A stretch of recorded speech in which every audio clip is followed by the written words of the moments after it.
quand vous faites de la politique, vous le faites pour tout le monde, mais votre situation de femme vous rattrape toujours. Hein?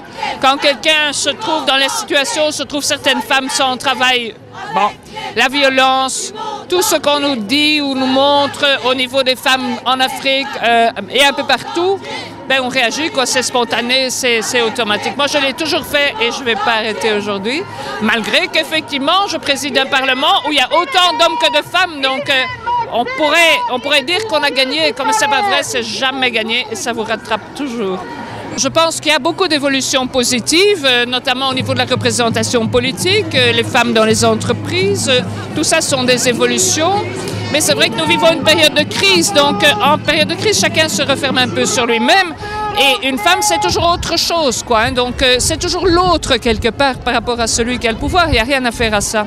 Alors moi je pense que le champ d'investissement, c'est d'abord et avant tout le marché du travail. Ça peut paraître ridicule, mais je suis socialiste, je crois que c'est ça que nous devons organiser. C'est normalement que les femmes aussi puissent accéder au marché du travail et avoir une forme d'indépendance. Ça n'est pas une idée, comment dirais-je, je ne porte aucun jugement sur aucune forme de culture, d'organisation familiale ni tout ça, mais je pense que dans notre société, le travail doit être partagé. C'est la toute première règle pour le combat féminin. Les femmes musulmanes aussi veulent s'investir au sein de cette société et elles sont marginalisées dû à ce voile. Alors, que peut-on faire ? Mais je ne suis pas sûre qu'elles soient marginalisées dû au voile. Je pense qu'au contraire, c'est encore... Allez, c'est un peu aussi un problème de prendre les femmes musulmanes comme bouc émissaire de beaucoup d'autres questions qui préoccupent les gens par rapport à la foi musulmane ou par rapport à l'immigration ou par rapport à la pauvreté, etc.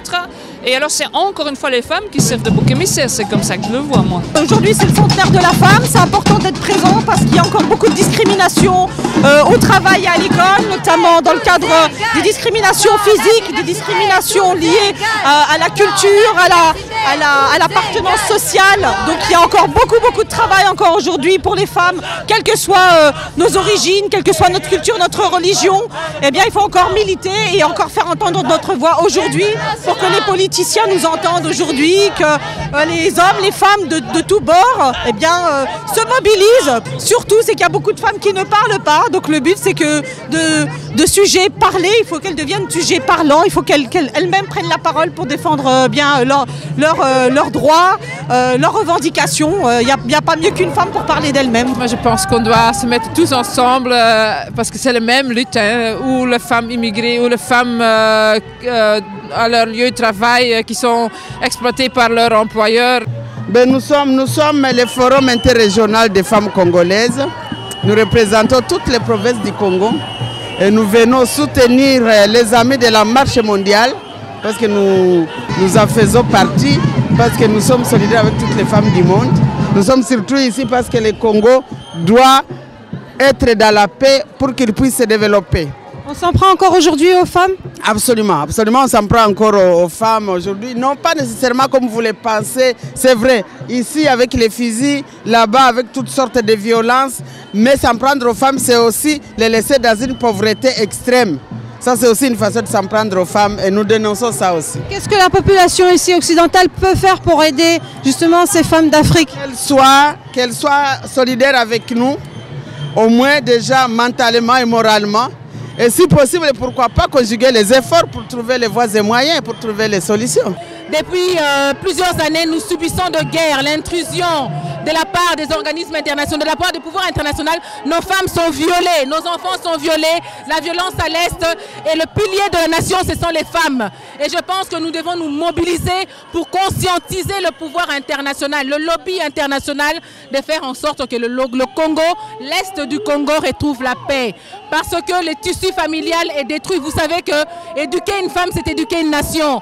Et quand la femme est détruite au fin fond de sa chair, comment voulez-vous que le Congo se relève si sa femme est meurtrie? Ça fait 50 ans que le Congo vit dans l'insécurité. 50 ans que le Congo est pillé. Depuis 1998, il y a une crise humanitaire qu'on n'a jamais vue dans le monde. Mais aucune nation n'a levé son petit doigt pour dénoncer ce qui se passe au Congo. Mais aujourd'hui, grâce à la solidarité des femmes, tout le monde va avoir un regard vers le Congo. À partir d'aujourd'hui jusqu'au mois d'octobre, le monde entier va regarder l'Est du Congo.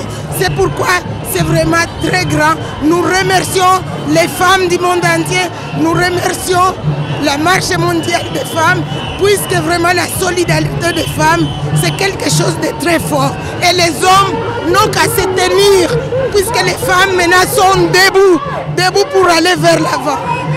Quelles sont les inéquités que subissent encore aujourd'hui les femmes dans notre société? Les femmes, le problème, c'est qu'elles subissent toutes les inéquités. La violence, c'est surtout pour les femmes, et toujours contre les femmes de manière massive, toute société confondue.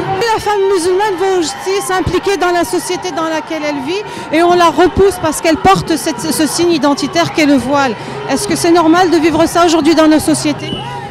Moi, je suis très honnête, j'ai toujours défendu la liberté religieuse. C'est d'ailleurs un principe constitutionnel qui implique la liberté de choix d'un port de signe religieux comme le foulard. Et j'en ai marre de ce combat qui, en fait, derrière le foulard, cache pour beaucoup des sentiments parfois islamophobes, parfois racistes. Et donc, je trouve qu'on doit respecter la religion de l'autre, respecter le choix de l'autre.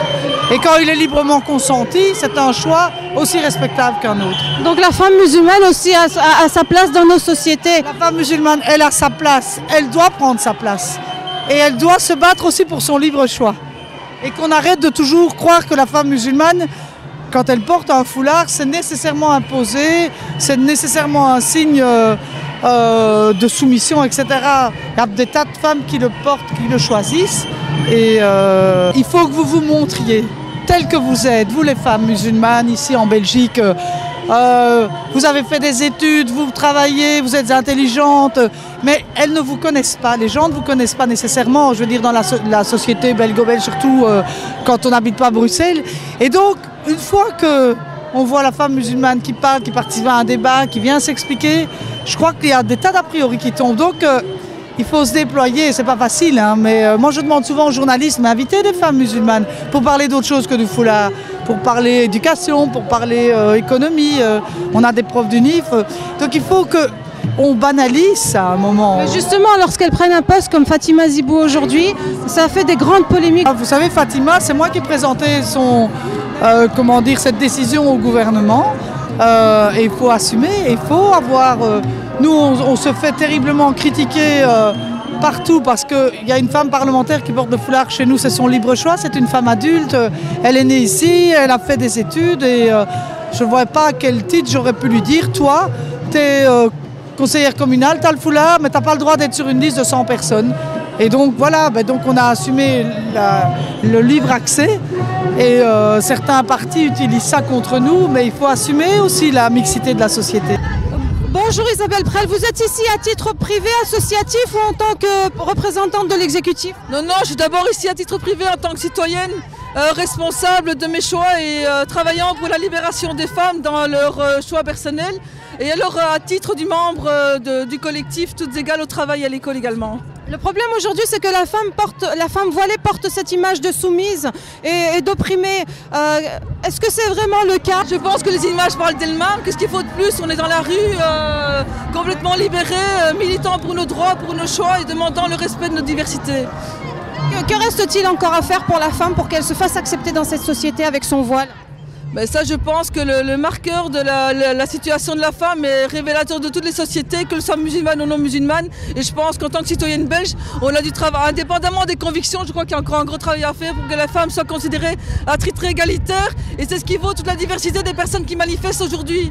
Pour la 100e de la journée de la femme, on voulait vraiment rappeler que les inégalités qui demeurent sont notamment les inégalités à l'accès à l'emploi et à l'accès à l'école. Donc on veut une école de qualité pour tous et on veut du travail à salaire égal pour toutes, mais du travail d'abord. Toutes les femmes subissent des discriminations, même les femmes de confession, on va dire ça ainsi, ou qui ont certaines pratiques vestimentaires à caractère religieux. Effectivement, ce sont des discriminations qui demeurent encore dans notre société. On a bon espoir qu'un jour ce ne le soit plus et c'est pour ça qu'on est là pour résister, pour rappeler qu'il faut qu'on puisse être partout dans cette société au même titre que toutes les autres femmes et que tous les autres hommes. un appel concret aux politiciens, c'est de mettre en application le principe de diversité dans la société et que l'impartialité de notre société ne s'effectuera que lorsqu'on se sentira pleinement représenté à toutes les strates de la société et de l'emploi et de l'école. Vous sentez des pressions concernant surtout la femme musulmane ou concernant toutes les femmes en général? Moi, je parlerai au nom des femmes musulmanes, oui. Il y a pas de... On sent bien qu'il y a une inégalité, quoi, c'est clair. Que faudrait-il faire pour combattre cette inégalité? Changer les mentalités, hein. Changer les mentalités, apprendre à nous connaître et voilà quoi. Ils verront bien que les gens qui trouvent qu'on n'est peut-être pas comme elles ou comme eux verront bien qu'il n'y a pas de différence, qu'on se bat tous pour la même cause, quoi. Le droit des femmes, le droit de l'enfant et le droit de l'humain en règle générale. Il y a toujours eu une lutte pour la libération de la femme, mais votre voile aujourd'hui est signe de femme soumise et opprimée. Est-ce vrai?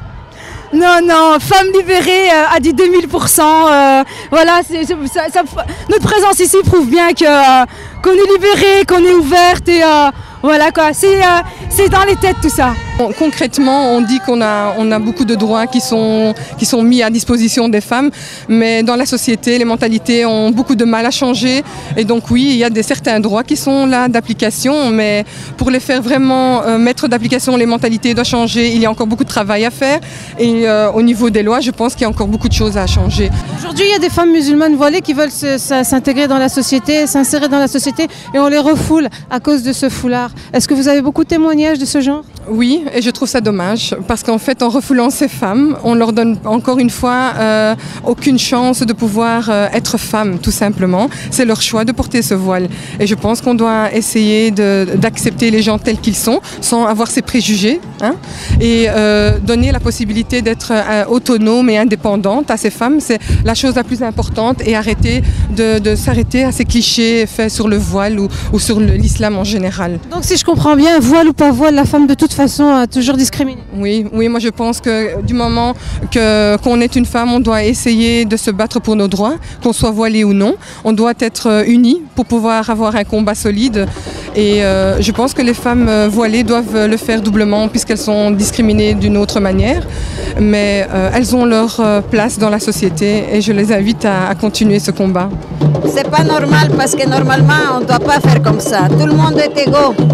On est né du même bon Dieu.